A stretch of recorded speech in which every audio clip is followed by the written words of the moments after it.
Hi everyone, awesome information में आपका स्वागत है। मैं लेकर आया हूँ सीटेट की साइंस के वीडियो और वीडियो के प्लेलिस्ट में, चैनल के प्लेलिस्ट में जाकर के देख सकते हैं। आपको अन्य भी वीडियोस मिलेंगे, ना सिर्फ साइंस से संबंधित बल्कि सीडीपी हुआ, हिंदी इंग्लिश हुआ, हर तरह के वीडियोस आपको मिल जाएंगे। ये प्रीवियस ईयर क्वेश्चन पेपर यानी कि दिसंबर 2021 जनवरी 2022 का क्वेश्चन पेपर है। जो लोग सीटेट का आगे एग्ज़ाम देना चाह रहे हैं या जिनका आगे के चरण में सीटेट का एग्ज़ाम है, उन लोगों को प्रीवियस ईयर बेस्ड करके अगर कंसेप्चुअल क्वेश्चन पढ़िएगा तो बहुत आसानी होगा, कम समय में ज़्यादा से ज़्यादा कर सकते हैं। और वैसे भी ये साइंस है, साइंस में तो कंसेप्ट एक ही रहता है ना, चाहे कुछ भी पूछे। ये ना सिर्फ सीटेट में बल्कि टेट या आगे कोई भी टीचिंग एग्जाम्स है उसमें भी आपको फ़ायदा होगा। तो चलिए क्वेश्चन नंबर 1 देखें। हालांकि इसमें 71 लिखा हुआ है, लेकिन मैं जैसे बता चुका हूँ, प्लेलिस्ट में जाकर देखिएगा। 10-10 का वीडियो का मैं सेट लेकर आ रहा हूँ, जिसमें साइंस का भी है, मैथ का भी है, सीडीपी का है। उसमें आप देख सकते हैं, इससे कोई फ़र्क नहीं पड़ेगा कौन सा क्वेश्चन देख रहे हैं। देख तो रहे हैं हम प्रीवियस ईयर क्वेश्चन पेपर ही, सिर्फ कंसेप्ट को समझना है। तो आते हैं क्वेश्चन नंबर 1 पे। Which of the following statement is incorrect in the context of earthquake, यानी भूकंप के संबंध में कौन सा स्टेटमेंट गलत है, ये आपको बताना है। क्वेश्चन हिंदी इंग्लिश दोनों में ही है। आप वीडियो पॉज करके अपने हिसाब से देख सकते हैं, मैं जैसे जैसे स्क्रॉल करूँगा। ऑप्शन 1 है most earthquakes are caused by sudden slipping of tectonic plates and by volcanic eruptions, ये सही है। ऑप्शन 2 देखिए, an earthquake of magnitude of 3.0 on Richter scale can trigger a tsunami, नहीं, इतने से सुनामी नहीं आने वाला। तो इसमें आपका आंसर ऑप्शन 2 ही है। लेकिन आगे पढ़ लीजिए। ऑप्शन 3 है major earthquake is generally followed by tremors in the same area. Option 4 study of earthquake is known as seismology. Option 3 option 4 दोनों ही सही है। आपका इसमें आंसर हुआ ऑप्शन 2। देखिए हिंदी में है, निम्नलिखित में से भूकंप से संबंधित कौन सा कथन गलत है। तो ऑप्शन 2 गलत है कि रिक्टर पैमाने पर 3 की तीव्रता का भूकंप सुनामी को उत्प्रेरित कर सकता है, नहीं, इससे काम नहीं चलेगा। क्वेश्चन नंबर 2 देखें।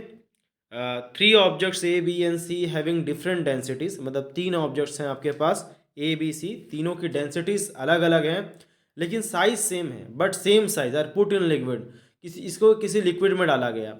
Consider the following situations and arrange these in ascending order of buoyant force acting on each of the object. अब इन पर जो उत्प्लावन बल लगेगा, बॉयंट फोर्स लगेगा, वो जैसे जैसे लगेगा असेंडिंग ऑर्डर में, यानी बढ़ते, मतलब कि छोटे से बड़े बढ़ते क्रम में आप इसको अरेंज कीजिएगा। A is completely submerge in liquid है, तो सबसे जाहिर सी बात है ए में बाइंड फोर्स सबसे कम लगेगा। B floats with 1/4 of its volume inside the liquid. 1/4 का मतलब क्या हुआ?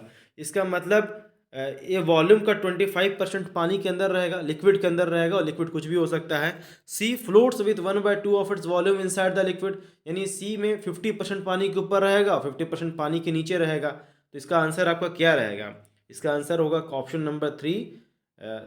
ए उससे ज़्यादा बायन फोर्स लगेगा सी में, और उससे ज़्यादा बायन फोर्स लगेगा आपका बी में। ठीक है, हिंदी में से देख लीजिए। 3 विभिन्न घनत्व लेकिन समान आकार वाली वस्तुओं ए बी सी को एक द्रव में डाला जाता है। निम्नलिखित परिस्थितियों पर ध्यान दीजिए और इनमें वस्तुओं पर लगने वाले उत्प्लावन बल के आधार पर इन्हें आरोही क्रम में व्यवस्थित कीजिए। ठीक है, तो आपको पता चल गया ऑप्शन नंबर 3 इसका बिल्कुल सही उत्तर है। सबसे कम ए में, उससे ज़्यादा सी में, और उससे भी ज़्यादा बी में। अब चलते हैं क्वेश्चन नंबर 3 में। The major reason for using bakelite for handle of pressure cooker is that. Pressure cooker का हैंडल जो होता है ना, बेकेलाइट से बना होता है। आपको पता है कि जब पॉलीमर पड़े होंगे तो पॉलीमर 2 तरह के होते हैं।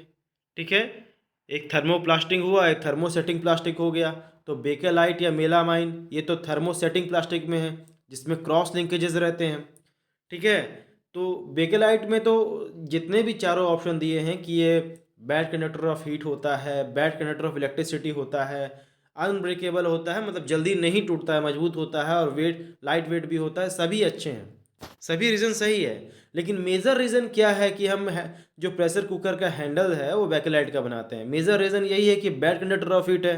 प्रेशर कुकर में कितनी ज़्यादा गर्मी होती है ना, वो गर्मी आपके हाथों तक ना पहुँचे, इसलिए बेकेलाइट का इस्तेमाल किया जाता है। सबसे बड़ा रीज़न तो यही है। तो option number 1 is your right answer. अब आगे देखिए, हिंदी में हो गया question number 4। The vitamin which also act as anti oxidant are. कौन से विटामिन है जो एंटी ऑक्सीडेंट्स होते हैं? इस 3 विटामिन यहाँ पर है, विटामिन सी, विटामिन ई और विटामिन ए, यानी ऑप्शन 2 देखिए, विटामिन ए, विटामिन सी और विटामिन ई, ये आपके एंटीऑक्सीडेंट्स होते हैं। नेक्स्ट आगे बढ़ते हैं हम। Question number 5, the following table depicts the presence और absence of certain cell organelles in 3 cells A B C. What would A B C be? Cell organelles समझते हैं आप ना, एक सेल का डायग्राम याद कीजिए जिसमें न्यूक्लियस होते हैं और भी होता है, जैसे कि माइटोकॉन्ड्रिया हो गया, राइबोसोम्स हो गया, वो सब सेल ऑर्गेनेलिज होते हैं। ठीक है, जो ऐसा समझ लीजिए कि पूरे सेल में छोटे छोटे छोटे छोटे जो बॉडीज़ होते हैं वही सेल ऑर्गेनेलिज होते हैं। जैसे कि एक सेल का पार्ट में आप देखिए, इस टेबल में देख रहे होंगे, cytoplasm, nucleus, cell wall, cell membrane, chloroplast. अब ए बी सी 3 चीज़ है, इसमें से देखिए बी में और सी में देखिए कि कहाँ कहाँ क्रॉस है। बी में देखिएगा तो सेल वॉल क्रॉस दिया हुआ है, यानी बी एक ऐसा सब्सटेंस है जिसके सेल में सेल वॉल नहीं है और क्लोरोप्लास्ट भी नहीं है। और सी में क्या है कि क्लोरोप्लास्ट नहीं है। तो सीधी सी बात है, इसमें ऑप्शन दिया है प्लांट, एनिमल और सेल के संदर्भ में। तो हम ये अच्छी तरीके से जानते हैं कि सेल वॉल तो प्लांट में होता है, एनिमल के सेल में तो सेल वॉल होता नहीं है। तो जो ए जो है वो निश्चित तौर पे प्लांट सेल होगा, क्योंकि इसमें सेल वॉल भी है और क्लोरोप्लास्ट भी है। यही 2 चीज़ पर नज़र रखिए, क्योंकि न्यूक्लियस सभी में होगा, साइटोप्लाज्म सभी में होगा, सेल मेम्ब्रेन सभी में होगा। डिफरेंस कहाँ से आएगा? डिफरेंस आपको सेल वॉल से ही आएगा। ठीक है, और ऑप्शन सी देखिए, उसमें भी सेल वॉल दिखा रहा है कि प्रेजेंस है। तो सेल वॉल किस में प्रेजेंस होगा? प्लांट में होगा ना। तो क्या होना चाहिए कि ए प्लांट सेल होगा, बी एनिमल सेल होगा और सी भी प्लांट सेल होगा। बी एनिमल सेल क्यों होगा? क्योंकि उसमें सेल वॉल नहीं है, एनिमल सेल में सेल वॉल नहीं होता है। आगे हम चले, क्वेश्चन नंबर 75 हिंदी में हम लोग देख चुके हैं और क्वेश्चन नंबर 76 हम देख रहे हैं, यानी कि इस वीडियो में ये क्वेश्चन नंबर 6 है। Consider the following statement and choose the correct options. Option A है measles is caused by bacteria, गलत बात है, मीजल्स बैक्टीरिया से नहीं होता है।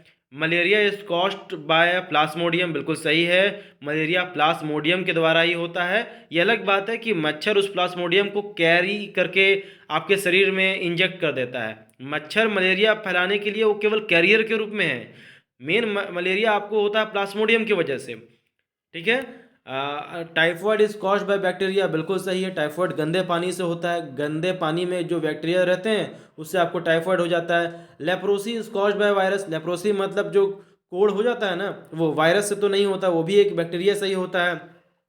तो करेक्ट ऑप्शन चुनना था। करेक्ट ऑप्शन इसमें आपका 2 ही हो सकता है, एक बी और सी, यानी कि ऑप्शन नंबर 2 आपका करेक्ट ऑप्शन है। इसे हिंदी में देख लीजिए आप, ऑप्शन इससे वीडियो को पॉज करके ध्यान से क्वेश्चन को पढ़ सकते हैं।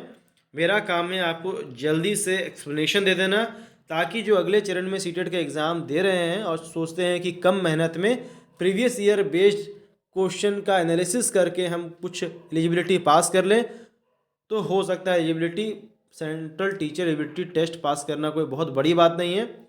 और अपने सब्जेक्ट विशेष में तो विशेष मेहनत करनी होगी यदि ज़्यादा मार्क्स लाते हैं तो। चलिए नेक्स्ट क्वेश्चन पढ़ते हैं। क्वेश्चन नंबर 77, यानी इस वीडियो का क्वेश्चन नंबर 7 है। Read the following statement and choose the correct option. S1 hen exhibit external fertilization, hen में क्या एक्सटर्नल फर्टिलाइजेशन होता है? S2 है हैन इज ए ओपीवेरस एनिमल, इसमें केवल S2 का मतलब कि हिंदी में देख लीजिए, इसमें मुर्गी में बाह्य निषेचन होता है, मुर्गी एक अंड प्रजक जंतु है, तो केवल S2 ही सही है और S1 इसमें सही नहीं है, यानी ऑप्शन नंबर 3 है इसमें। S2 इज ट्रू, यानी हैंस इज एन ओपीवेरस एनिमल, ये सही है, और हैन एग्जिबिट एक्सटर्नल फर्टिलाइजेशन ये गलत है। ठीक है, अब हम आगे चले क्वेश्चन नंबर 8 में। Read the following statement and choose the correct options.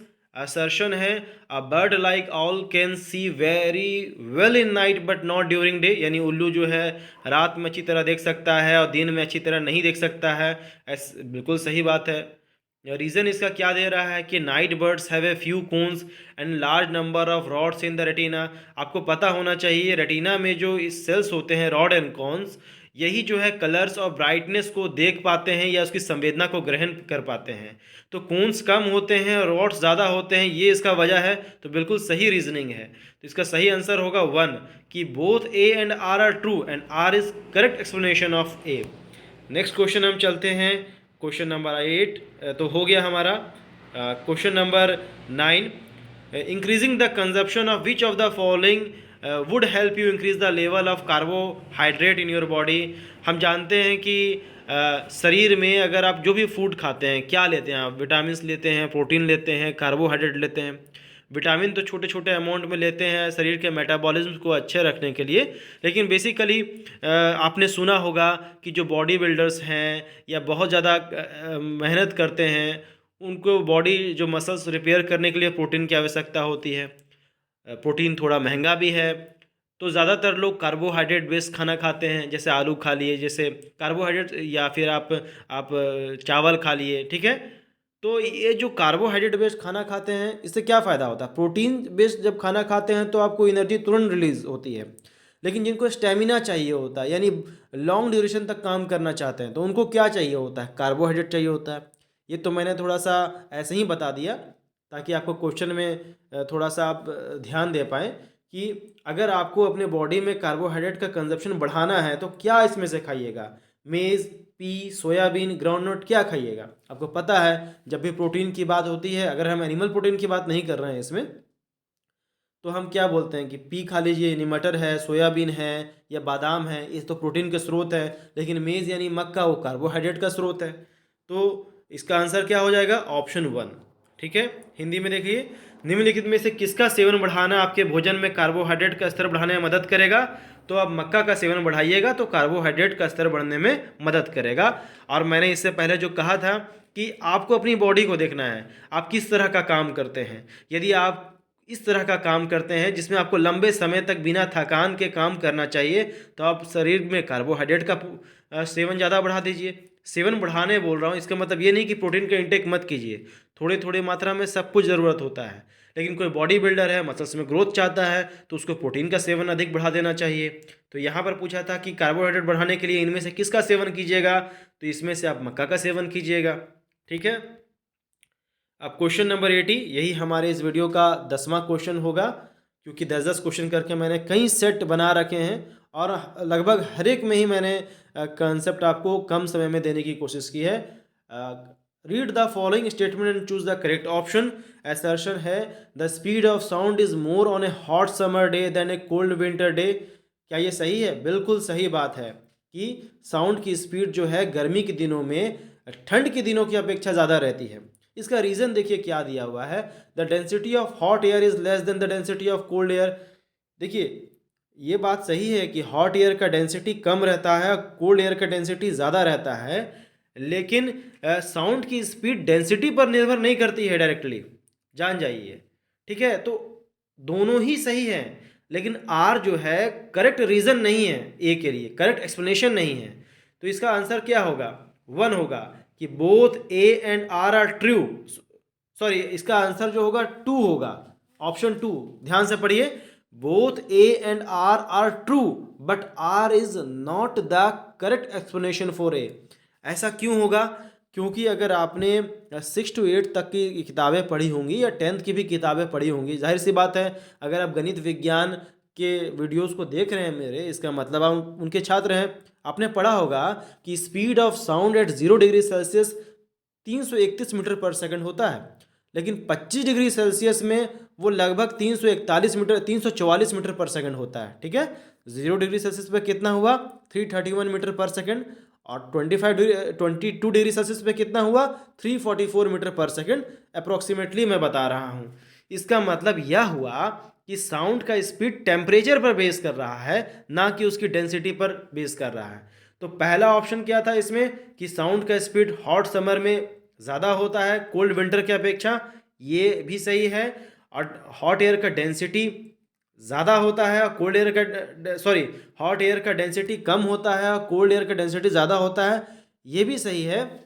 लेकिन ए को एक्सप्लेन नहीं कर पा रहा है, क्योंकि डेंसिटी का स्पीड ऑफ साउंड से कोई मतलब नहीं है। स्पीड ऑफ साउंड डिपेंड करता है आपके टेम्परेचर पर। तो इसका आंसर क्या है कि ए और आर सही तो दोनों हैं, लेकिन आर ए का करेक्ट एक्सप्लेनेशन नहीं है। उम्मीद करता हूँ आपको वीडियो पसंद आई होगी। जो लोग भी सीटेट का आगामी एग्ज़ाम देना चाहते हैं, देखिए कंसेप्ट जो है ना ज़्यादा घुमा करके वही पूछेगा। जो कंसेप्ट है 8 में जहाँ तक आपको पढ़ना है, चाहे पेपर 1 दे पेपर 2 आप दे रहे हैं 6 to 8, तो उससे बाहर क्या पूछेगा? क्वेश्चन कर लेंगे, आपका कंसेप्ट हो जाएगा, आप एग्ज़ाम बहुत अच्छा कर सकते हैं। तो चलिए आज के लिए इतना ही, तब तक के लिए जय हिंद, जय भारत।